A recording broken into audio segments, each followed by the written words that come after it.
are now part of the industry's rising success. We'll educate, encourage, and promote diversity and gender equality by giving you a behind-the-scenes look at our proven skills, business acumen, and driving force that propels anyone to find meaningful opportunities and a career path that challenges lives through paint. Now let's welcome your host, Michael Cheney. All right, I am back with Dan Street. He is the Director of Sales and Marketing at No Drip Painting. Dan, welcome back. You ready to talk about our third and final episode in our sales process? All right, let's do it. I'm ready. So we are going to talk about presenting and closing. So just to get you caught up to speed, if you have not watched episode 1 and 2, I encourage you to do it. We are walking through our whole sales process.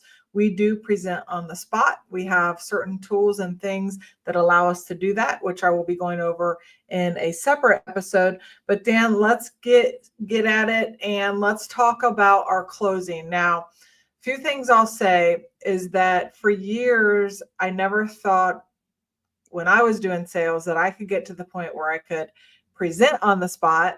And then I certainly had a lot of anxiety about actually asking for the sale. Now, those are things you have to do. And I will say that I've grown over the years. And if I was in the sales role now, I would be able to do those things. But let's start talking about that.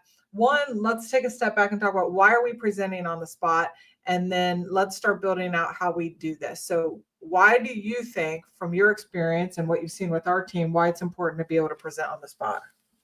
Well, there's a couple different things to think about, right? Like from a ownership or leadership of the business, we've spent X amount of dollars, for that lead. We've spent X amount of dollars to have the estimator or the salesperson go out to the appointment, run the appointment, whether it's 20 or 60 minutes long. As a business, we've spent a substantial amount of money to get to this point, right? So we want to capitalize on that, and I guess, to be cliche, strike while the iron's hot, right? Yeah. Obviously this customer has raised their hand, this homeowner has raised their hand and said, hey, I'm interested in the services that you guys offer. And we've got their time, we've got their attention, we hopefully have their focus. And I just don't see a reason as to not do that, especially if you have a dialed in process like we've talked about in the last 2 episodes. And then as long as you have a dialed in presentation, there should be no reason to not present on the spot. And, our friends over at Paint Scout, John and Michael, have a great product that's really propelled us forward a lot, right? And given us the ability to be able to do that. And then as a salesperson, I want to have that, I want to pay off, right? I want to be able to capitalize on the 30, 60 minutes, 90 minutes that I've spent with this homeowner and be able to close that sale, because that's what I'm motivated financially to do, right? And then I know we're going to talk about follow-up, and that, that a lot of times allows us to get the sale as well. But why not just clear it up right now and get the yes and then move forward from that? Yeah, for sure.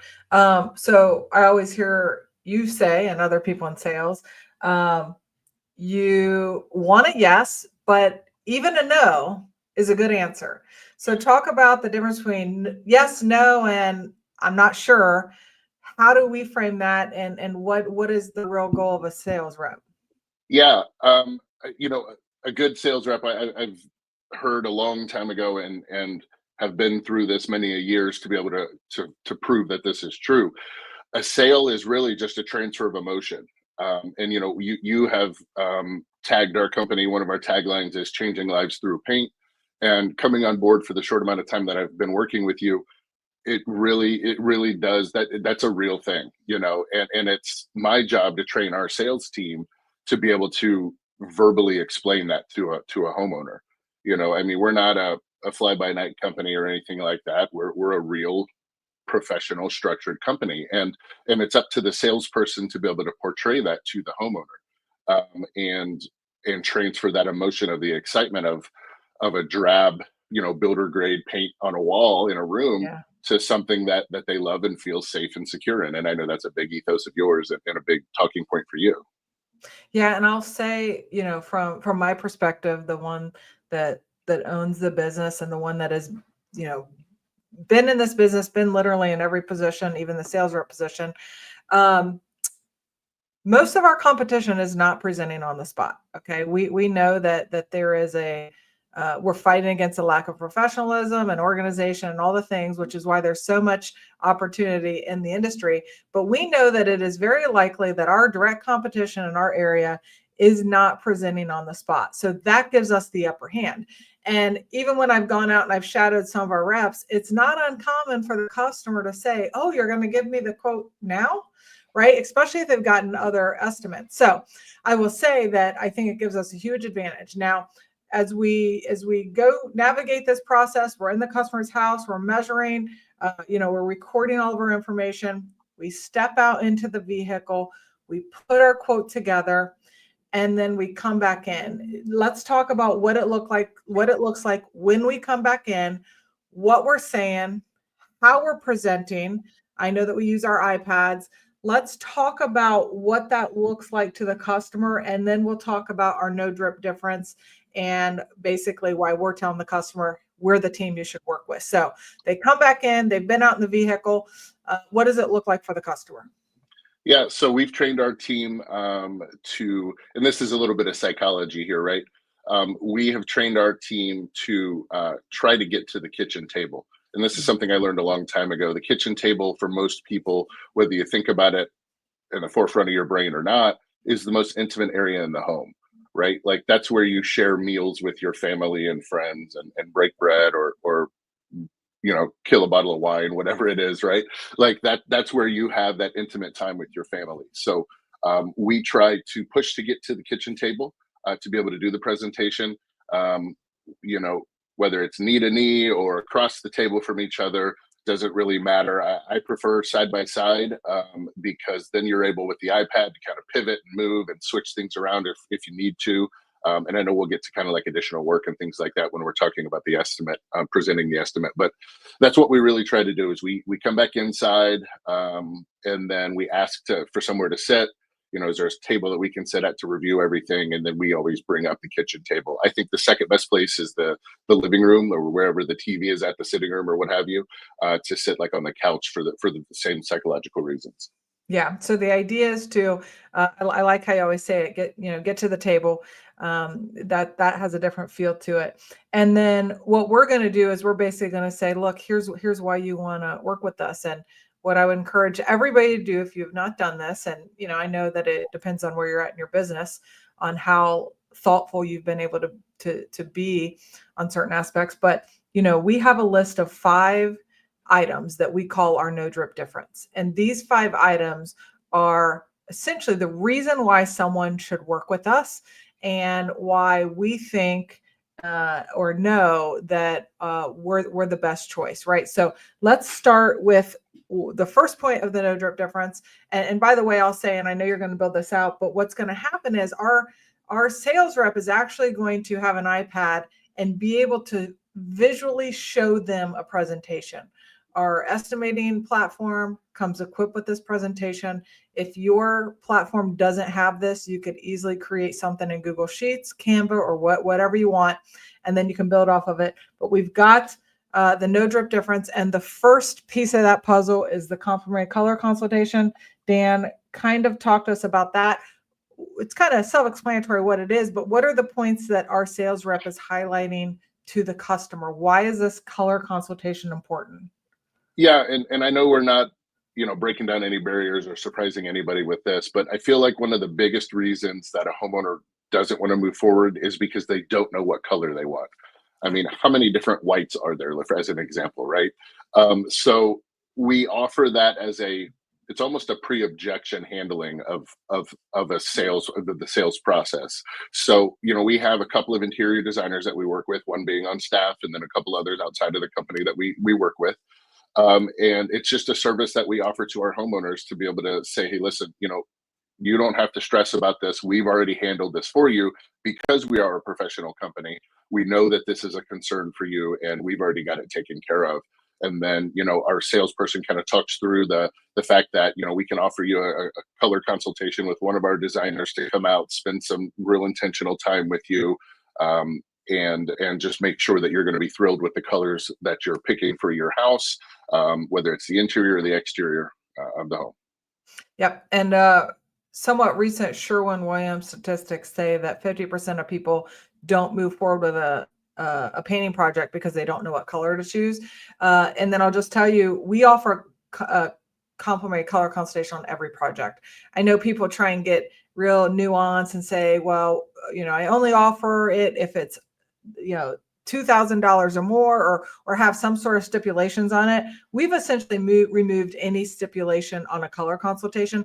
It's just a value you get whether you paint one front door with us or you paint an entire house.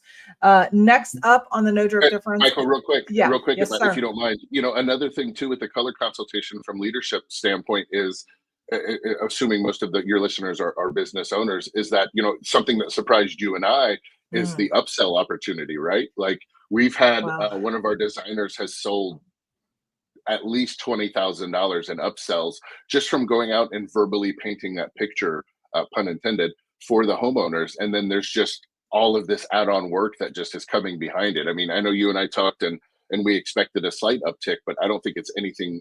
We didn't forecast anything near what we're getting. I mean, as an example, our designer last week, one of our designers had a $5,200 upsell on a project. Not from any high pressure tactics or anything like that. It was just verbally, painting the picture of what the house is going to look like. And then all of a sudden, here comes all these other decorative finishes and lime wash and, all kind of crazy stuff that came from just that one appointment. Yeah, I'm glad you brought that up. So this has surprised us so much. And I will say, we've done color consultations for years. We've brought in someone, thankfully, it's on our team. She's now a sales rep. But she's a designer. She's super creative. And what she's been doing has blown our mind. She has, like Dan said, has been going on these projects after the job is sold and is adding thousands of dollars to the project, to the point where we are starting to have some thoughts and brainstorming. Oh my gosh, is this a whole tactic, a whole strategy that we need to lean into? I will say, you need the right person, right? We've got the right person on the team that can really, really put together a great design and get a customer excited about it. But yes, it is. We are seeing that if you've got a skillful person in this color consultation role, I would invite you to track their progress, offer an incentive for the upsell, right? Think outside the box a little. It has been a pleasant surprise. And at some point we might circle back and have a whole episode on that, because it's a whole thing I think that we can build out. All right, next up on the no drip difference, we've got the dedicated project manager. Dan, why is that important? Why would a customer care that they've got a PM to work with directly? So in this day and age, post-COVID world, right?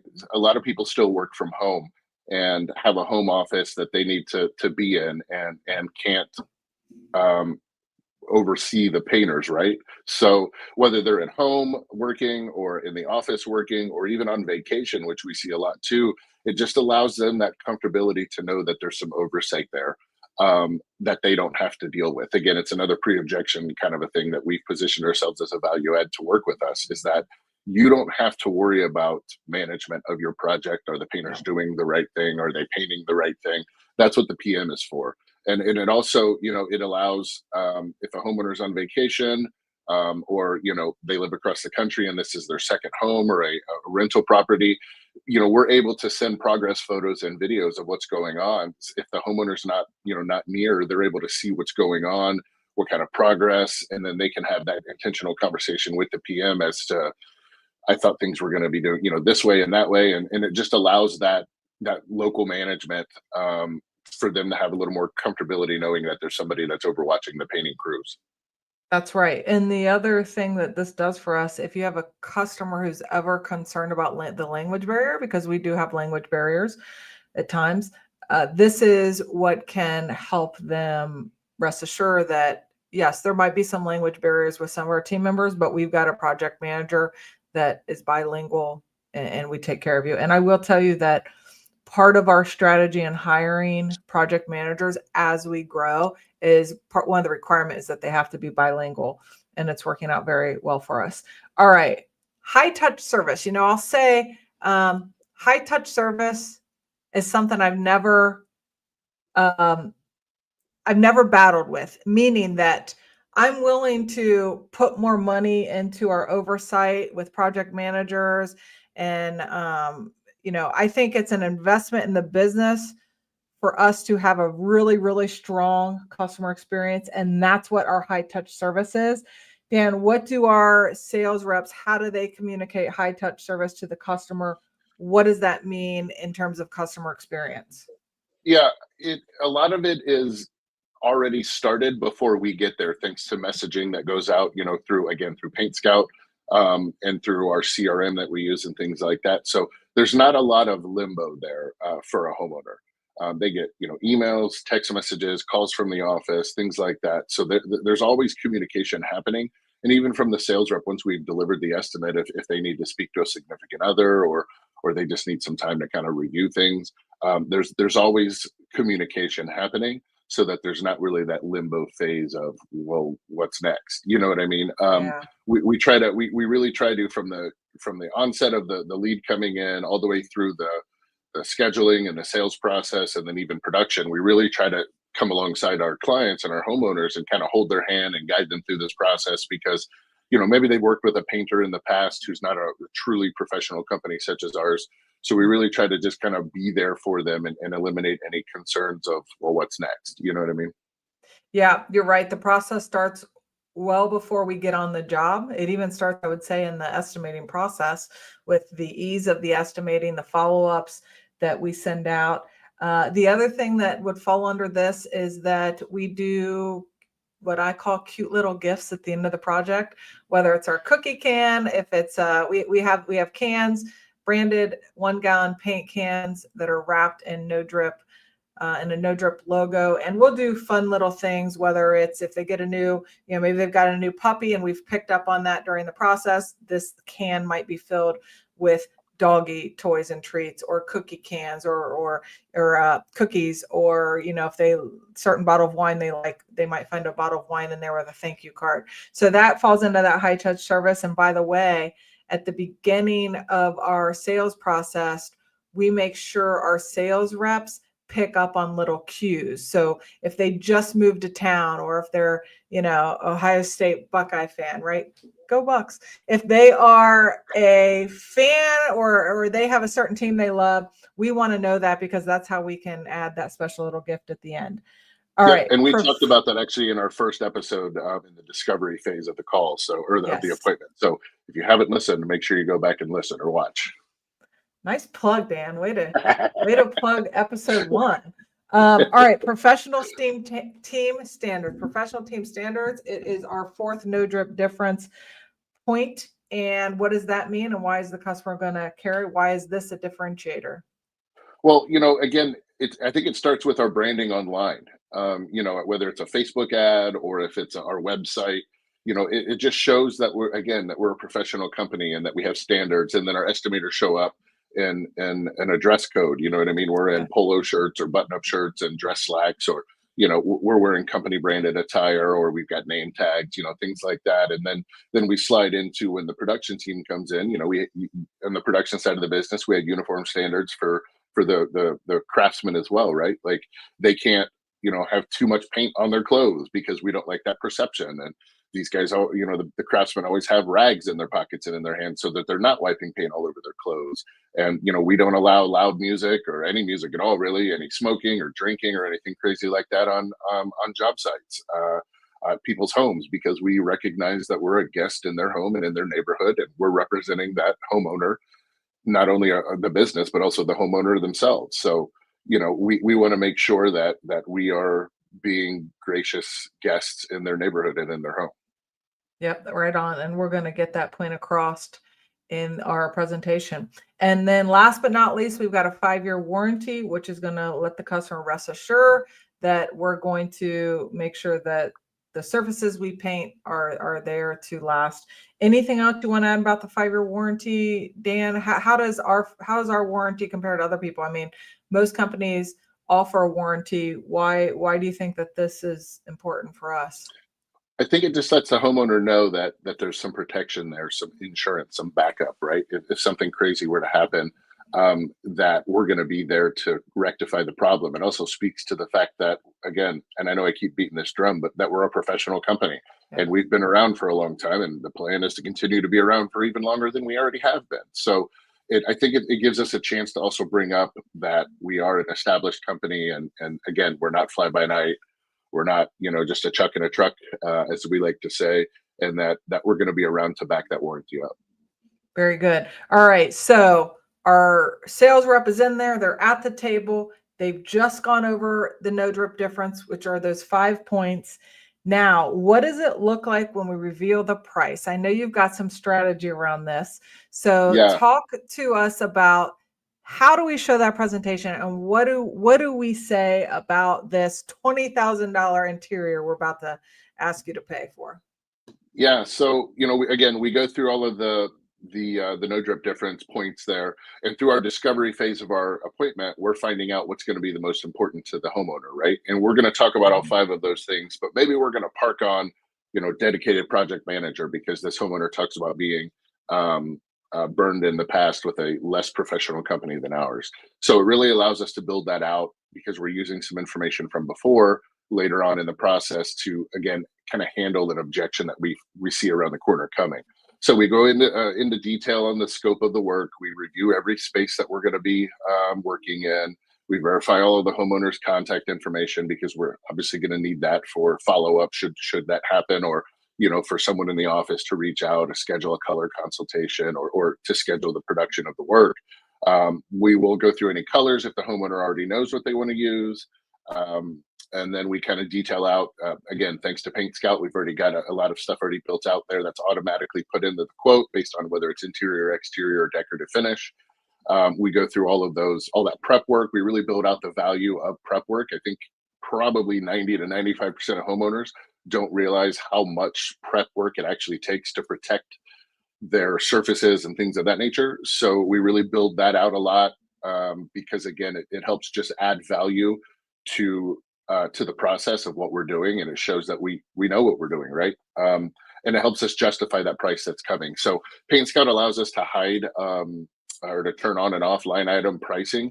And I've trained our team to turn that off because just like anybody that goes to a store and buys something, when the cashier hands you the receipt, first thing you do is look to the far right and then the bottom right to see what the total dollar amount is.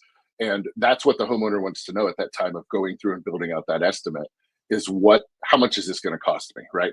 I've known for 15 minutes now, because I've built out the estimate in the car. I've had time to call my project manager if I need to kind of verify some things or what have you.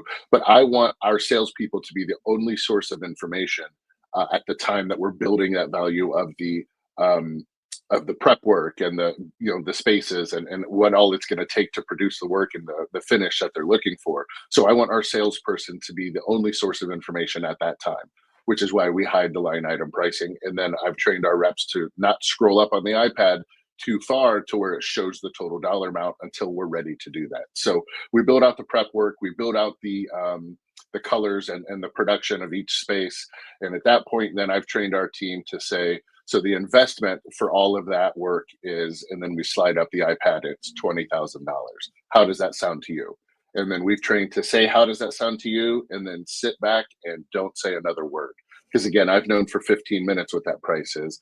I need that number to hit the homeowner, let them think about it for a moment, let it register, and then let them say something first. And there's a lot of psychological data behind that, but it allows me to even feel the energy in the room change.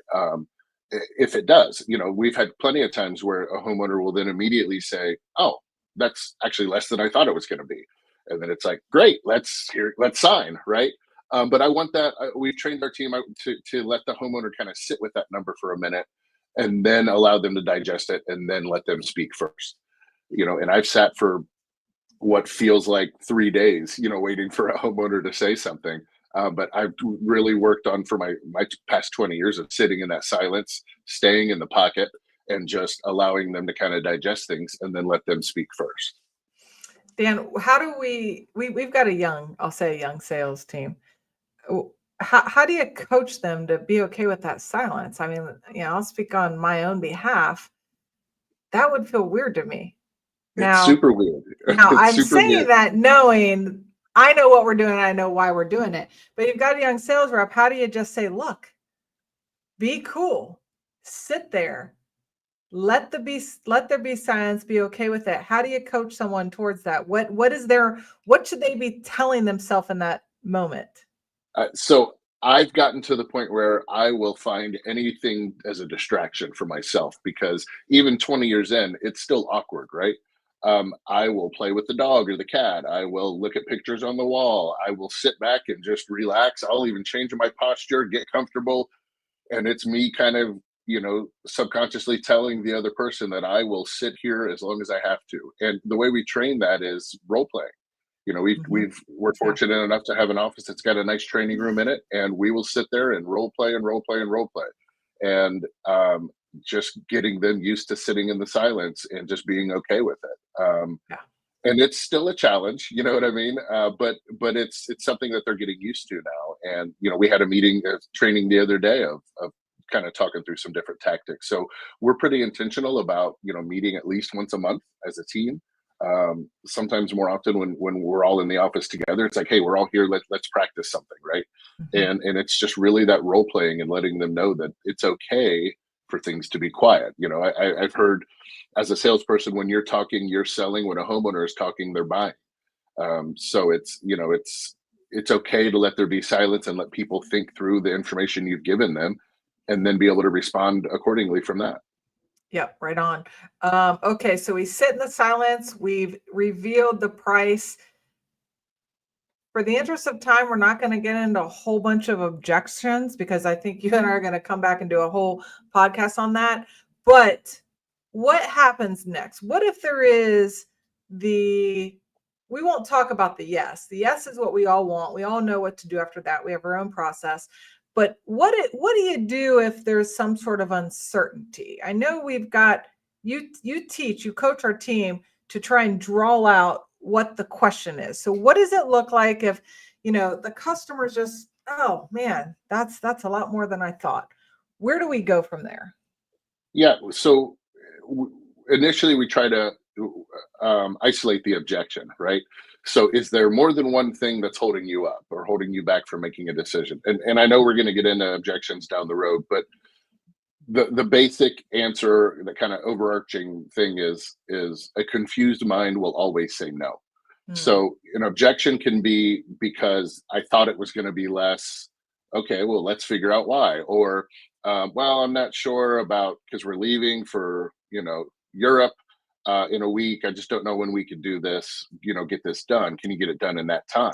Then we can pivot back to the project manager, or scheduling out a couple of weeks, or whatever that looks like. So it's really an objection is not a no. It's not a period. It's a comma. It just opens the opportunity for more conversations. And I don't want to tip our hand for our next episode, but a lot of green salespeople hear an objection and think it's a no. To me, it's just a question. It's an opportunity to talk more about something that I haven't built out enough for that customer. Yeah, and I think the key there, what you said, I really like is you isolate the objection. You try to figure out really what are they concerned about. Maybe they're not concerned at all. Maybe they just need some more clarity on some certain things. Maybe it is scheduling related, right? Maybe they want this done in a certain time, in a certain timeline, and that hasn't been revealed throughout the process. That could be an easy fix. What we do, I will just tell you, is that we don't want to lose a sale based on a timeline. So we will literally do just about anything we possibly can. Now, we're fortunate. We've got a big team. We can move things around. We can be flexible. But I think the key there is isolating that objection. We are about at the end of our time. So at some point, we'll circle back and do a whole episode on objections. Before we leave, though, let's talk about follow-up. So the customer's on the fence. They're not 100% sure.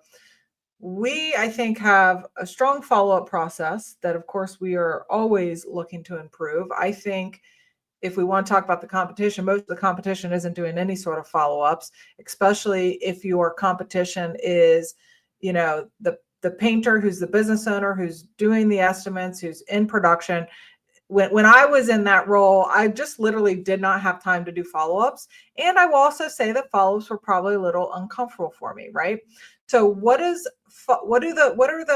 kind of the beginning stages of the follow-up? at the end of the appointment, the customer's like, you know what, I need to talk to my significant other. I'm just not ready to move forward. What does our follow-up process look like at that moment? Yep. So at that moment, if we've pressed in to try to work through the objection and we're not able to move past that for whatever the reason might be, we schedule a follow up right there with the homeowner, a day and time that works best for them. Hey, I need to speak to my significant other this evening. Okay, great. That makes sense. How does tomorrow at 10 a.m. sound? Or I need to speak to my significant other. They're out of town for another week on a business trip or whatever. Okay, how does next Wednesday at 3 p.m. sound? And then we send a calendar invite to that homeowner. And I think that there's some psychological benefits there too, because if it's a driven person, they're going to see that in their calendar as a deadline, right? This is something I need to meet. So, and it also shows there's buy-in from the homeowner too. It shows that they're intentional and that they are interested and that this is a priority for them. And then the sales rep will send a calendar invite to the homeowner to the agreed day and time. And then that shows up on everybody's calendar. And then the sales rep is able to make that intentional phone call of 10 minutes worth of time to then circle back to follow up on whether we're closing or answering to objections or things of that nature. Yep, that's right. So we do a scheduled follow-up, and then we've got our estimating program that does some automation there too, and all that good stuff. All right, Dan. Any other points we want to bring up about closing with confidence? I think the one thing that I always like to bring up is when you have newer salespeople or people that aren't comfortable with the sales process, especially when it's a really big number, and a big number is a relative word, is that your budget doesn't matter at all. What you have in the bank, whether it's your personal bank account or even your business bank account, doesn't have any bearing whatsoever on the estimate you're about to deliver. So I think a lot of times I've seen with newer salespeople, they put their $400 in the bank up against the $7,000 estimate that they're about to present, and it makes them nervous. Then it makes them come off as if they don't have confidence. And then again, I go back to my main point of a confused mind always says no. So if you've given this whole hour-long presentation of measuring and all of that, and you're confident and firm with what you're talking about, and then you come back in and you go, and for all of that work, it's going to be $7,000. It comes off different, right? Yeah. It comes off unsure, and then again, a confused mind always says no. So I think you lose a lot of sales because of that. Yeah, good point. Last but not least, who are some sales folks that you either follow on social or books that you read? What recommendations would you make to folks if they want to get some more information from someone that maybe you follow? Yeah. A guy in the industry that I really respect and look up to, Bradley Hartman. He's more of a lumber and building materials guy, but a lot of his information is applicable in this world as well, in the paint world as well. He goes really deep into sales process and tactics and things like that. So I would definitely look him up.